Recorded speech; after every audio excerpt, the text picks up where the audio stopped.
Buenas a todos, yo soy Berto García y estamos aquí en un nuevo podcast de Reviews for You. Y bueno, quería comentaros el tema de las criptos, ya que, pues ha sido una de las caídas más bestiales de lo que se recuerda en las criptos. No ha sido la única, ya que si nos remontamos ya hace unos años, también hubieron caídas de un 50 y pico por ciento. O sea, caídas bastante duras. De, oye, mirar tu cartera y de un día para otro, bueno, unos cuantos días, valga la mitad. O sea, es increíble, ¿no? Como ya os comenté, muchas veces este tipo de cosas, las noticias tienen un impacto brutal en cuanto a inversiones, ya sea en bolsa, en criptos, lo que sea. Incluso si os fijáis, después de cada keynote de Apple o de cualquier empresa, fluctúa mucho su valor en acciones, ya sea hacia arriba o hacia abajo, dependiendo de lo que se haya visto, porque al final lo que tú haces es eso, especular. O sea, ¿qué crees que va a pasar? Viendo lo que has visto en la keynote, ¿crees que este año va a ser positivo para Apple? Entonces apuestas a que sí, o por lo contrario vendes porque crees que no va a tener ningún futuro este año o que va a bajar el valor, ¿no? Y más o menos eso es lo que hace que suba y baje el valor en acciones. Bueno, a ver, muchas otras cosas, pero una de las que más impacto tiene es el tema de las noticias. Sobre todo los grandes inversores incluso están suscritos a empresas que lo que hacen era resumirle, o sea, toda la prensa de la temática que ellos quieran. Por ejemplo, si tú inviertes en Tesla, o sea, eres una persona que invierte mucho en Tesla o tal, o tienes que estar al tanto, o sea, por lo que quieres es que te sinteticen y te resumen a diario todas las noticias de Tesla. O sea, esto ya os digo, habían empresas incluso hace ya un montón de años que se dedicaban a leerse los periódicos y después darle solamente los periódicos y las páginas en concreto donde aparecían noticias de esto. Ahora es mucho más fácil, ya que tú ya puedes filtrar, o sea, al ser una cosa digital, pues puedes acceder, ¿no? A mí esto me gusta, por ejemplo, en tema de ingeniería y tal, el tema de documentación, de darle un comando F, o sea, control F, perdón, en Windows y buscar lo que quieras, ¿no? Entonces, claro, tú tienes, por ejemplo, un documento de 200 páginas, pues vas directamente al sitio donde estás buscando, ¿no? Eso antes, pues, era bastante infumable. Y eso, pues, gracias a la era digital, pues, uno de los avances que tenemos. Bueno, también otra de las cosas que también estuvo comentando, creo que fue Unai en el grupo, que también fue bastante interesante, fueron porque, bueno, como sabéis, el tema de las transacciones, o sea, está descentralizado, pero es público. Tú lo único que ves son carteras, o sea, en plan, como si fuese una password, en plan de XA2, 400, tal, no sé qué, ha hecho a otra cartera una transacción de tanto, tanto, tanto, ¿no? Pero no sabes quién es justamente eso, pero sí que puedes rastrear por cartera. O sea, tú ves que esta cartera en concreto la tienes fichada, no sabes a quién pertenece, pero sabes que hace unos movimientos bastante grandes, ¿no?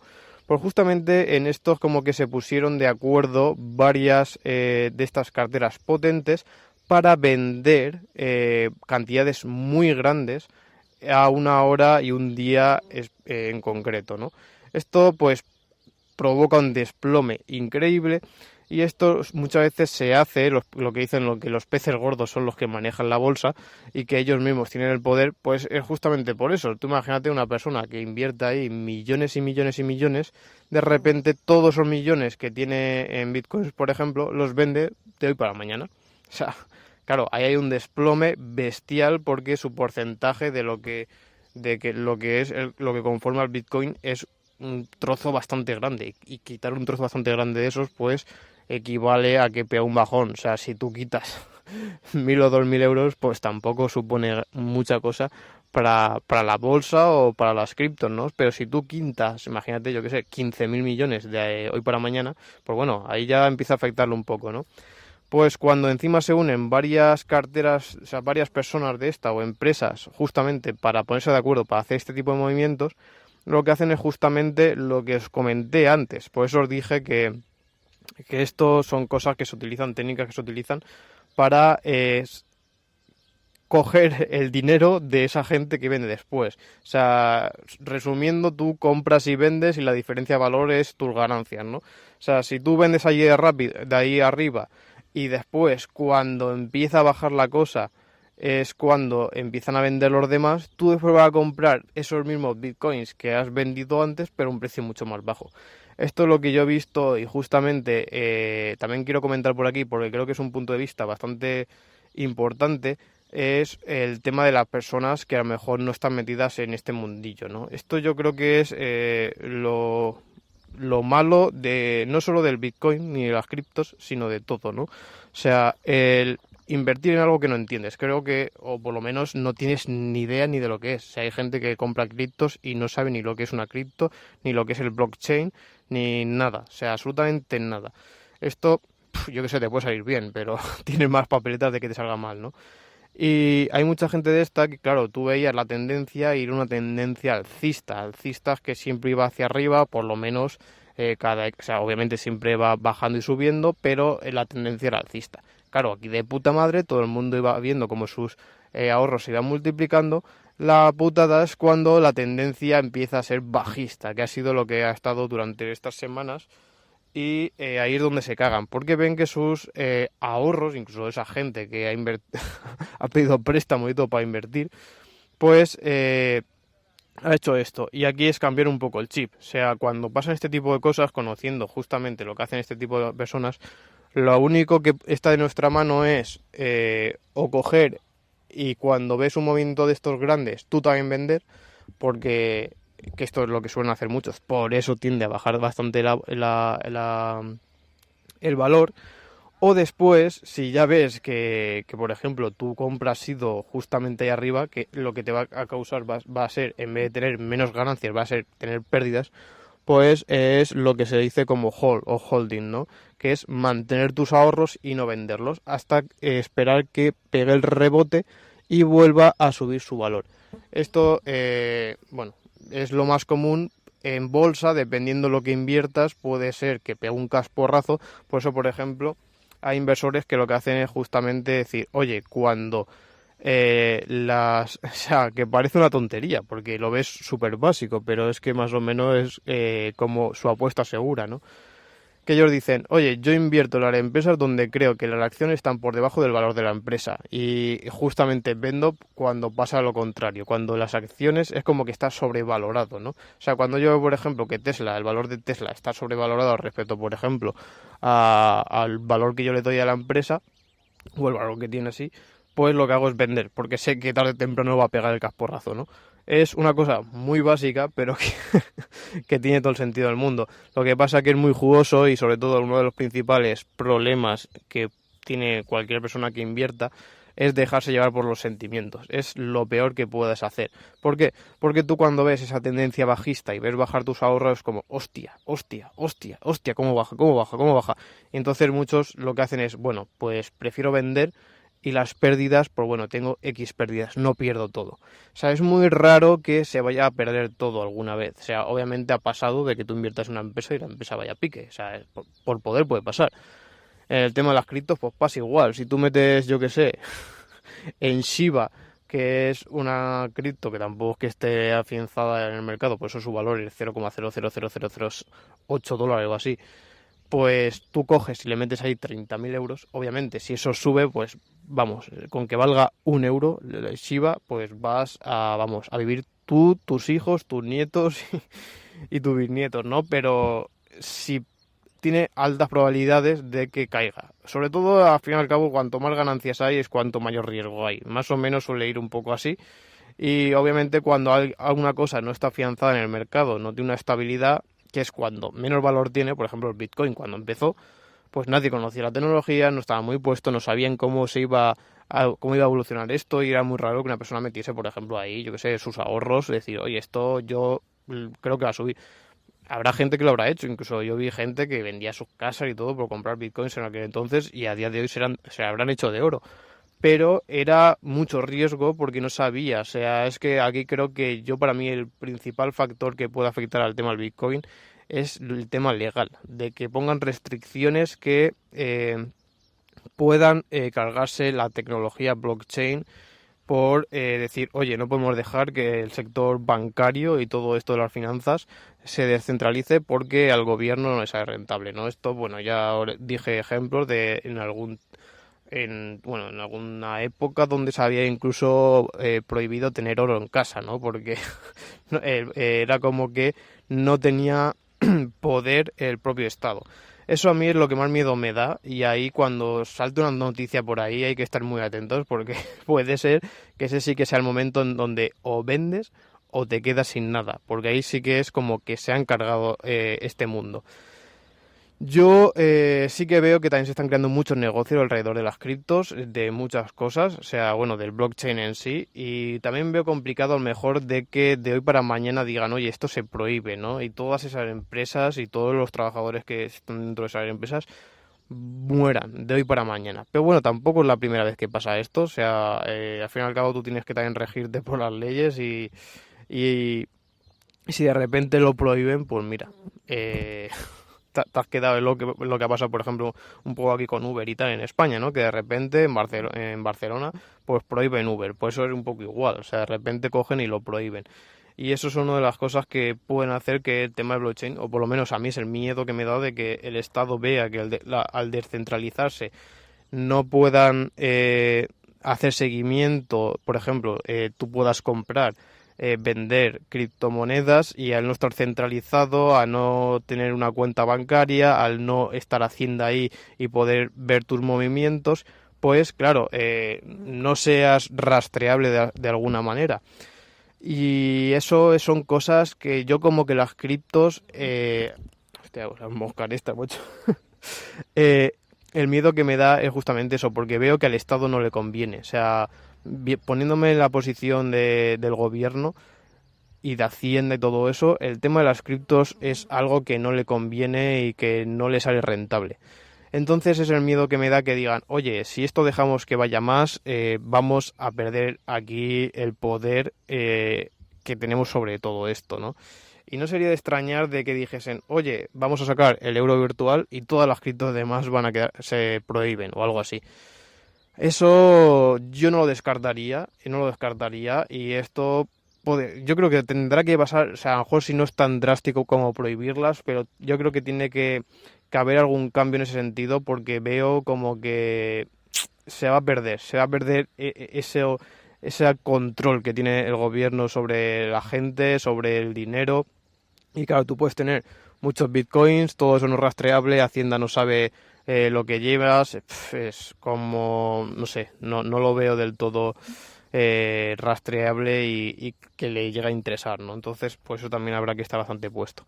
Y bueno, sobre todo lo que os comentaba, yo he visto muchos de mi alrededor que bueno, pues empezaron a vender justamente por eso, por el tema de cómo veían la tendencia bajista. Y entonces lo que hacían era eso, decir, hostias, y justamente cuando hay una subida muy grande, o sea, cuando ves que el mercado está sobrevalorado y cuando, yo lo que os dije, ¿no? Que es lo que decía Warren Buffett, en plan de, cuando yo veo que mi secretaria me habla sobre las acciones de una empresa es porque me toca vender. O sea, esto se ha hecho tan popular que ya se ha creado una micro burbuja ahí y esa tendrá que explotar y pegar el bajón, ¿no? Y entonces yo cuando veo eso, cuando ya llega a medios generalistas, cuando tu abuela o tu madre te habla, oye, nene, he visto no sé qué del Bitcoin, no sé cuánto, entonces dices, vale, tengo que vender, tengo que vender porque esto va a pegar un casporrazo, ¿no? Me acuerdo de antes también otra caída buena que hubo, que yo lo comenté donde, o sea, en Twitter, justamente estaba gente comentando las grandes subidas que había del Bitcoin, de no sé qué, y yo lo ponía por Twitter, dije, ir vendiendo que esto va a caer dentro de poco. Y creo que fue al cabo de 4 días o así, pegó una caída bastante brutal. Y fue justamente por eso. Normalmente suele pasar este tipo de cosas. E incluso nosotros, o sea, bueno, cuando los inversores justamente también hacen este tipo de patrón, ¿no? Que es lo que os digo, una vez que localizas el patrón y más o menos ves el funcionamiento, pues puedes predecir cómo va a ir evolucionando todo esto. Y cuando sabes que los inversores justamente piensan así, pues tú cuando veas algo en la prensa piensa que muchos inversores al verlo van a vender, por lo que va a provocar una caída. Y más o menos ahí está ese patrón, ¿no? Bueno, yo espero que muchos también hicieseis caso del podcast que os hice justamente cuando pasó esto, donde os dije que esto va a seguir hacia arriba. Yo creo que, vamos, que tenía plena confianza en que esto no iba a caer ahora ni muchísimo menos. Pasa que, pues bueno, es una cosa que suele pasar en las rectificaciones. Y no estamos en el punto de las criptos. Creo que las criptos, por mucho que dicen de burbuja, creo que para llegar al punto de burbuja falta bastante tiempo, aún están bastante verdes y creo que se están mejorando cosas que yo creo que por lo menos pasarán 3-4 años hasta que se empiecen a consolidar en todo lo que es la tecnología blockchain, ¿no? Y para eso, bueno, yo creo que pasa bastante tiempo, o sea que mi recomendación de aquí es que obviamente invirtáis lo que estéis dispuestos a perder y que lo tengáis como inversión a futuro, que en un futuro seguramente que estaréis contentos y no os dejéis muchas veces llevar por estas bajadas increíbles. Tú confía en la tecnología, o sea, mira lo que es y si te convence la tecnología en sí, o sea, si crees en los proyectos estos, entonces no te preocupes porque tarde o temprano volverá al valor que tiene que tener. Así que bueno, esta es mi recomendación. Y ahora sí, vamos un poco con las noticias. Hoy van a ser bastante breves, pero quería comentarlo porque creo que también me parece bastante interesante algunas de ellas y quería reflexionar sobre ellas.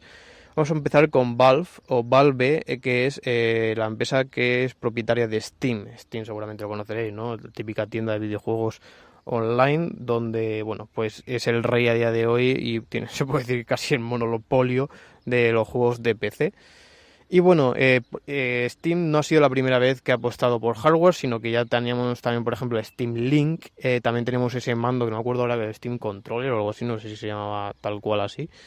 Y bueno, ha apostado varias veces por tema de hardware. Y en este caso, pues según rumores, según filtraciones, Pavel Jundik, creador de Steam Database, lo que ha dicho es que ha encontrado en la beta, bueno, esto es lo que siempre pasa, ¿no? Lo que siempre os digo, la gente que indaga las betas, pues ve que hay referencias en plan de, oye, aquí hay una compatibilidad de drivers con esto que no sé qué es, no hay nada, ¿no? Y en este caso pone Steam Poll. Dice, bueno, después fuentes también han dicho que justamente eso, que se está trabajando en una videoconsola tipo Switch, o sea, una portátil, que vendrá. Bueno, Steam tiene ahí como si fuese un sistema operativo basado en Linux, que no sé si será tal cual porque no sé hasta qué punto, aunque por lo que he visto sí que se avanza bastante en que sean compatibles casi la gran mayoría del catálogo de Steam en este sistema operativo, pero bueno, no tiene tanta compatibilidad, por ejemplo, como con Windows. Este tipo de consolas yo ya probé, sobre todo de GPD. Probé la GPD Win, la primera, la GPD Pocket, la GPD Max, creo que era GPD Win Max, que fue la última que probé. Y os dije que era un concepto de videoconsola que me gusta mucho, porque sobre todo tenía Windows, tenía bueno, un hardware bastante potente para el tamaño que tenían, que sobre todo a mí me hacía gracia cuando o sea, bueno, la gente flipaba. Primero había gente que no se creía que esas consolas movían en esos juegos, pero es que ahí el truco está en la resolución, a lo que lo mueve. Esas resoluciones, estamos hablando de resoluciones HD o incluso menor dependiendo cada modelo, ¿no? Entonces, claro, no es lo mismo mover un juego a Full HD a 4K que moverlo a esto, y encima los fotogramas por segundo tampoco eran muy altos. A lo mejor estamos hablando de entre 20 y 30 fotogramas por segundo, que, bueno, equivalía a lo que eran las antiguas consolas, más o menos. Entonces, sí que se puede decir que era algo bastante asequible. Y que, bueno, al ser pantallas tan pequeñas, pues tú tampoco tienes una diferencia que digas, hostia, es que de HD a Full HD o a 4K noto una diferencia brutal. No suele ser el caso porque al ser tan pequeñas las pantallas, pues no hay tanta diferencia como si tienes un monitor al uso, que sí que notará ahí una resolución Full HD a 4K, ¿no? Y ahí está un poco el truquillo. Después también hacían ahí un poco de overclocking, también tenía un sistema de refrigeración bastante bueno para el tamaño, como decía, que tenía. Y tenía o sea, bueno, movía los juegos, bastantes juegos triple A. O sea, por ejemplo, el GTA, yo me acuerdo de moverlo en la GP de Win Max, que tenéis los vídeos también ahí en mi canal de YouTube. Y lo que me gustaba era eso, decir, oye, tengo una portátil, que a día de hoy parece que el tema portátil es como que está la Switch y punto, aunque la PS Vita, ya hice el vídeo de todo lo que se puede hacer con la PS Vita y yo creo que a día de hoy es como de mi portátil favorito, creo que incluso por encima de la Switch, y el vídeo la verdad es que está funcionando bastante bien, o sea que si no lo habéis visto, echadle un vistazo. Pero sí que se ve como que, vamos, Nintendo tiene el monopolio, por decirlo de alguna manera, de las portátiles a día de hoy, porque no tiene competencia. Creo que la competencia más directa son los propios smartphones, que no están tan preparados para aprovechar ni tampoco tienen desarrollo propio de videojuegos para la plataforma. Yo no soy nada fan de jugar en smartphone, sí que incluso las encuestas que comenté en la última podcast, sí que hay muchos de vosotros que está interesados en el tema de los smartphones, pero para mí siempre es más cómodo una portátil, y cuando sacas una portátil exclusivamente pensada para ello, con un hardware o procesadores dedicados para eso, bueno, perdonad que he tenido que se ha ido aquí el perro a jugar con otro, la típica, ¿no? Esa de conocer a mucha gente solamente por los perros. Y bueno, lo que venía comentando, o sea, justamente lo que se había filtrado y que habían dicho que internamente a este Steam Pal se le llama Neptune o Neptune, que era el nombre en clave que se utilizaba para el desarrollo de esta consola, que parece que sí que va a ir hacia adelante. Veremos ahora, creo que estaría bastante bien una de estas consolas, aunque no sea a nivel de hardware, qué tal se estará que fuese con un procesador ARM, tener esa potencia y esa eficiencia que creo que son dos cosas que tiene que tener una consola de este estilo, ¿no? Ya que, por ejemplo, las GPD lo que tenían eran procesadores x86 y lo que pecaban era justamente de eso, de sobrecalentarse. Eso sí que es una cosa de las cosas buenas que tiene Nintendo con su Nintendo Switch, pero que también lo bueno es que, claro, al ser una consola, también tener a Nintendo detrás, que también es una desarrolladora, pues también mete muchos juegos, mucho catálogo propio y ya lo hace exclusivamente para esta plataforma. En el otro caso, claro, normalmente estos juegos de PC están todos hechos para x86. Habría que ver la forma de poder tenerlo también con procesador ARM, pero creo que sería bastante interesante tener esa consola. Y también otra cosa de las que a mí no me gustaba era que, bueno, era usable, pero se podría mejorar, que es la interfaz. Al fin y al cabo teníamos una pantalla de 7 a 8 pulgadas por ahí, Windows, claro, pues encima en pantalla táctil era muy pequeño y no era del todo usable. En la GPD se puso como si fuese un touchpad para poder tener el ratón ahí que sea un poco más usable. Incluso en la GPD Win esto creo que se ha suprimido, por lo que tampoco es tan usable, y sí que estaría bien como la interfaz que tiene Steam. O sea, en Steam, si habréis fijado, tiene una opción donde te cambia la interfaz y se convierte como si fuese una interfaz de consola, que tú la puedes ir manejando con el propio mando del PC, ¿no?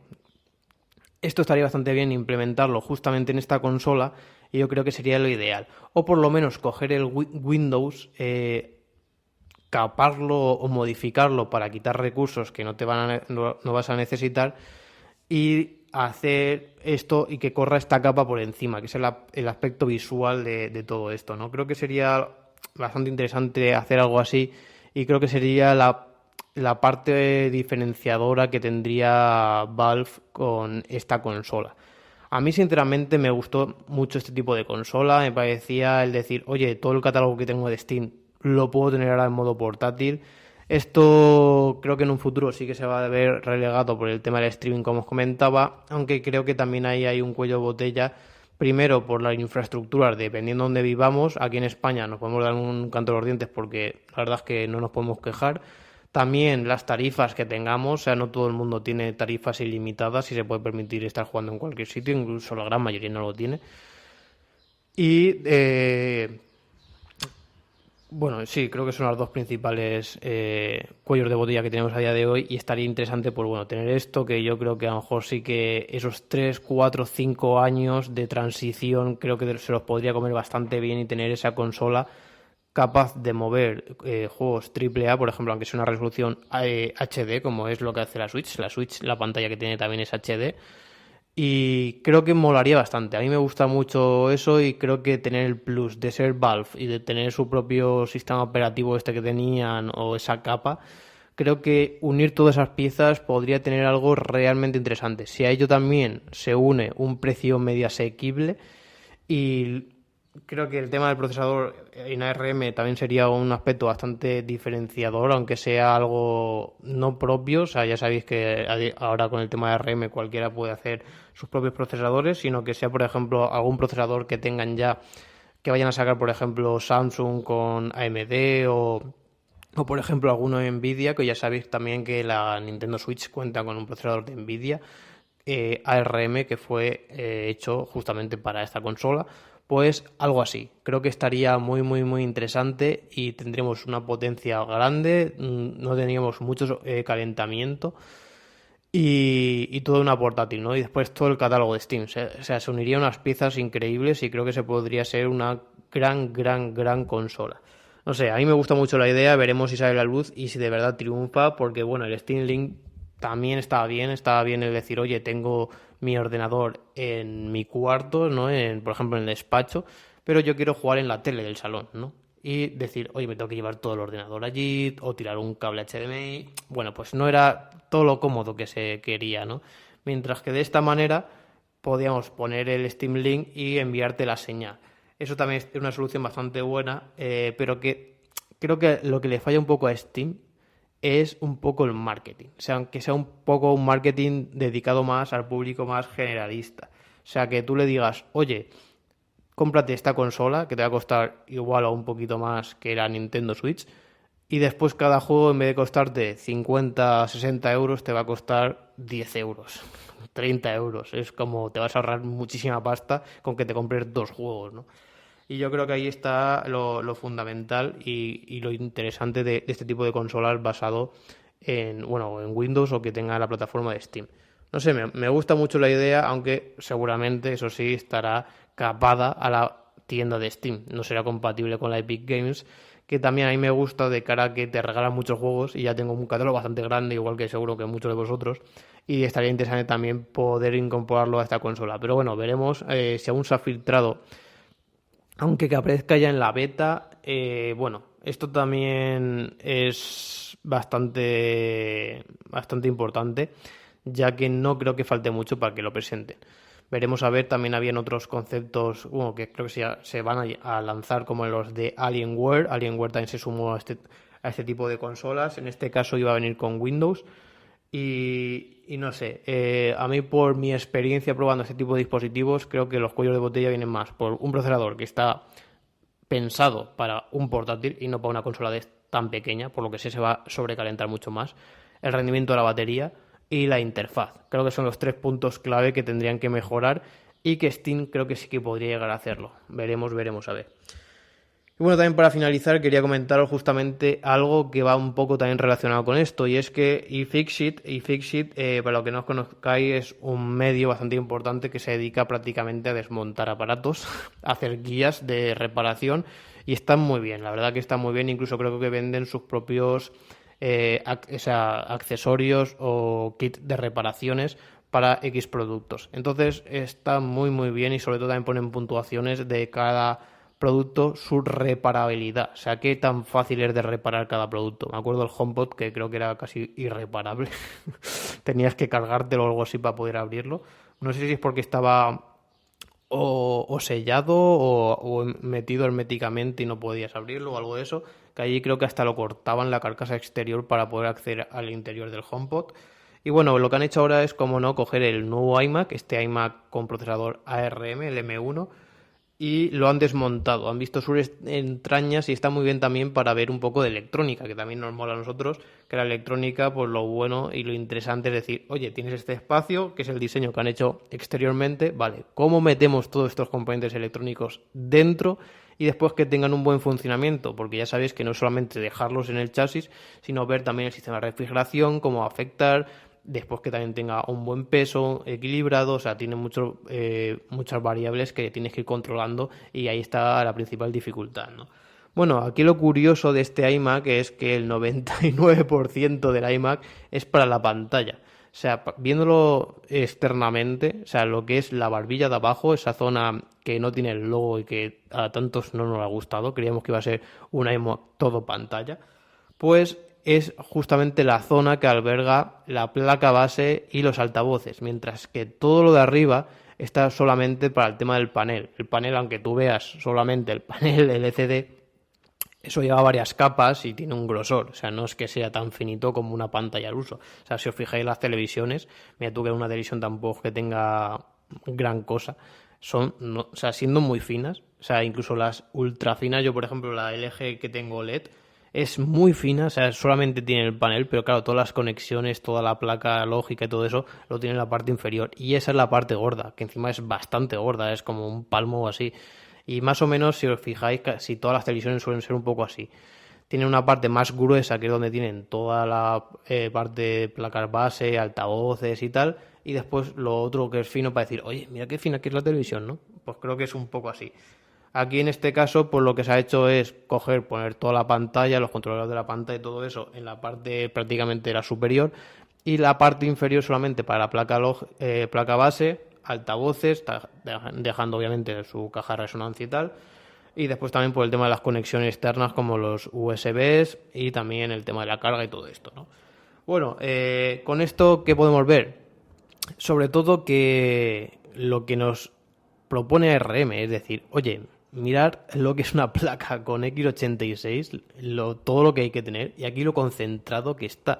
Después tenemos un rendimiento equiparable a procesadores de Intel, topes de gama, y aquí es como esto, o sea, que estoy igualando al tope de gama de Intel y de AMD, para mí es la base. O sea, no quiero ni imaginarme cuando empiecen a salir los próximos procesadores con las GPUs dedicadas. O sea, eso va a ser una brutalidad. Creo que va a ser un abuso por parte de Apple respecto a Intel y AMD. Y veremos, pero creo que tiene que ser tal el salto de Intel y de AMD que no sé si estarán preparados para darlo. O sea, creo que hay una diferencia tan abismal, porque es que mi procesador más básico es igual que tu procesador más potente. Bueno, a ver, no es tan así, pero casi más, ¿no? Por ahí está. Pues imaginaros los más potentes que yo saque. O sea, me parece que va a ser brutal, brutal. Y sobre todo también la eficiencia energética y también de calor, o sea, la emisión de calor que desprende este tipo de procesadores. Como vemos, muy pequeño, un sistema de refrigeramiento mínimo. Y donde solo decían que el tema, por ejemplo, de la pantalla, la parte que tiene detrás, tiene como dos chapitas que decían que era, pues, a lo mejor para la disipación que tenga el propio panel. O sea, ya sabéis que, bueno, los paneles también se calientan. O sea, las televisiones, cuando tú las tocas, el panel no está frío, está caliente, obviamente. Pues tiene también por ahí una carga de electricidad y por lo tanto se está calentando. Y entonces lo que hacen es coger esas chapas, que lo que hacen es recoger el calor, disiparlo hacia la parte de abajo y entrar justamente dentro del sistema de refrigeración que tenemos también con el tema de los procesadores, por lo que ahí todo va disipando, ¿no?